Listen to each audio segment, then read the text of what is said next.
মঙ্গল পান্ডে 1827 খ্রিস্টাব্দের 19 জুলাই উত্তরপ্রদেশের বালিয়া জেলায় জন্মগ্রহণ করেন। 1857 সালে স্বাধীনতা যুদ্ধে মঙ্গল পান্ডে গুরুত্বপূর্ণ ভূমিকা পালন করেছিলেন। তিনি ইস্ট ইন্ডিয়া কোম্পানির 34তম বেঙ্গল ইনফ্যান্ট্রি সিপাহী ছিলেন। তিনি নিজের ব্যাটালিয়নের বিরুদ্ধে বিদ্রোহ করেছিলেন। 1857 সালের 29 মার্চ কলকাতার ব্যারাকপুর সেনানিবেশে ইস্ট ইন্ডিয়া কোম্পানির এক আধিকারিককে গুলি করেন মঙ্গল পান্ডে। এটি ছিল ভারতের ব্রিটিশ শাসনের বিরুদ্ধে প্রথম বড় বিদ্রোহ। তাকে বরখাস্ত করার পর সারা দেশে ব্রিটিশ শাসনের বিরুদ্ধে চলে বিদ্রোহ। এরপর তাকে গ্রেফতার করা হয় এবং 1957 সালের 8 এপ্রিল মঙ্গল পান্ডেকে ফাঁসি দেওয়া হয়। মঙ্গল পান্ডে ছিলেন প্রথম ভারতীয় যিনি 1857 সালে বিদ্রোহে মারা যান। 1969 সালের 19 জুলাই দেশের 14টি বড় বেসরকারি ব্যাংকের জাতীয়করণ করা হয়। তৎকালীন প্রধানমন্ত্রী ইন্দিরা গান্ধীর নির্দেশে এই সিদ্ধান্ত নেওয়া হয়েছিল। জাতীয়করণের আগে ভারতের সমস্ত বেসরকারি ব্যাংক শিল্পপতিদের হাতেই ছিল। লোকেরা ব্যাংকে যেতে ভয় পেত। ব্যাংকগুলির ব্যবসা কেবল বড় শহরগুলিতে সীমাবদ্ধ ছিল। দেশের সামাজিক উন্নয়নে বেসরকারি ব্যাংকগুলির কোনো ভূমিকাই ছিল না।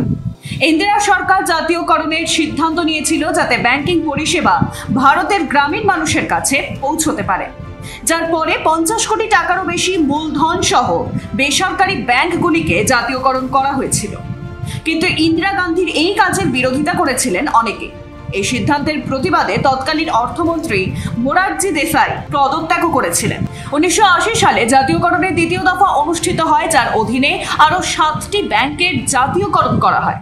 এর আগে শুধুমাত্র স্টেট ব্যাংক অফ ইন্ডিয়ার জাতীয়করণ করা হয়েছিল। জাতীয়করণের এই সিদ্ধান্তের পর থেকে গত 3 দশকে ব্যাংকের শাখা 7 গুণ বেড়েছে। 2010 সালের 19 জুলাই পশ্চিমবঙ্গে বীরভূম জেলার একটি বড় ট্রেন দুর্ঘটনা ঘটে। রাজ্যের দিকে যাওয়া বনাঞ্চল এক্সপ্রেসকে পিছন থেকে ধাক্কা দেয় উত্তরবঙ্গ এক্সপ্রেস। দুর্ঘটনায় কমপক্ষে 63 জন নিহত এবং 150 জনেরও বেশি আহত হন। সিগন্যাল লঙ্ঘন কারণে এই দুর্ঘটনাটি ঘটে। সেই সময় রেলমন্ত্রী ছিলেন মমতা বন্দ্যোপাধ্যায়। এই ট্রেন দুর্ঘটনার ঠিক 1 মাস আগে পশ্চিমবঙ্গে আরও একটি বড় ট্রেন দুর্ঘটনা ঘটে। 148 জন যাত্রী তাতে নিহত হন। দুর্ঘটনায় আহত হন প্রায় 200 জন যাত্রী। 2010 সালের মে মাসে হাওড়া মুম্বাই জ্ঞানেশ্বরী এক্সপ্রেস রাজ্যের মঙ্গলমহল এলাকার ঝাড়গ্রামের সারডিহাতে সামনে থেকে আসা একটি পণ্যবাহী ট্রেনের সঙ্গে ধাক্কা খায়। ট্রেনের কয়েকটি বগি লাইনচ্যুত হয়। शिक्षा देश का गौरव है और आरकेडीएफ यूनिवर्सिटी शिक्षा का उद्यम है। आरकेडीएफ में सवारे अपना भविष्य। पीएचडी एमफिल करे अपने पसंदीदा विषय में। सर्टिफिकेट डिप्लोमा के 74 courses. RKDF university.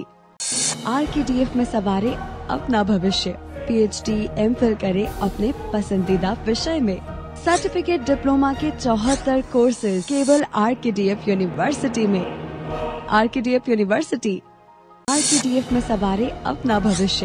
Certificate diploma के 74 कोर्सेज केवल आरकेडीएफ यूनिवर्सिटी में। RKDF university. आरकेडीएफ यूनिवर्सिटी में एडमिशंस ओपन। आरकेडीएफ यूनिवर्सिटी भविष्य को लेकर परेशान है? आरकेडीएफ यूनिवर्सिटी है इसका हल। पीएचडी एमफिल किसी भी विषय में।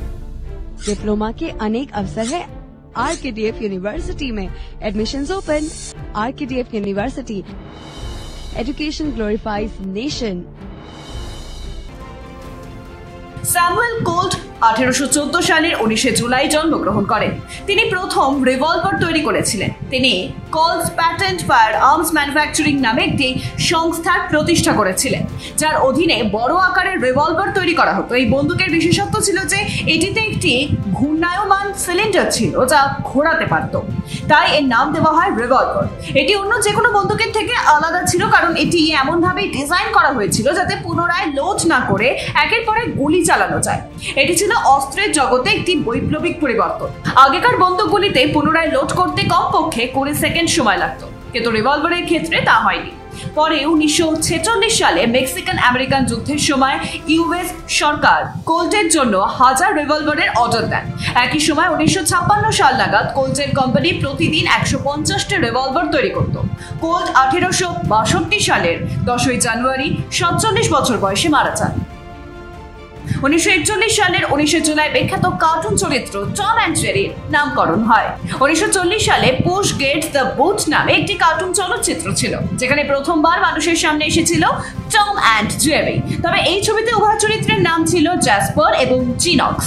ছবিটি এতটাই সফল হয়েছিল যে এটি সেরা অ্যানিমেটেড ফিচারের জন্য অস্কারের জন্য মনোনীত পর্যন্ত হয়েছিল। ছবিটি পরিচালনা করেছিলেন উইলিয়াম হান্না এবং জোসেফ বারবেরা।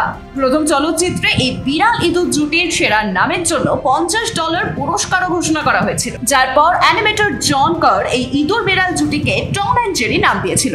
একই সময় টম অ্যান্ড জেরির এই জুটিকে নিয়ে দ্য মিডনাইট স্ন্যাক্স নামে আরেকটি চলচ্চিত্র তৈরি করা হয়েছিল।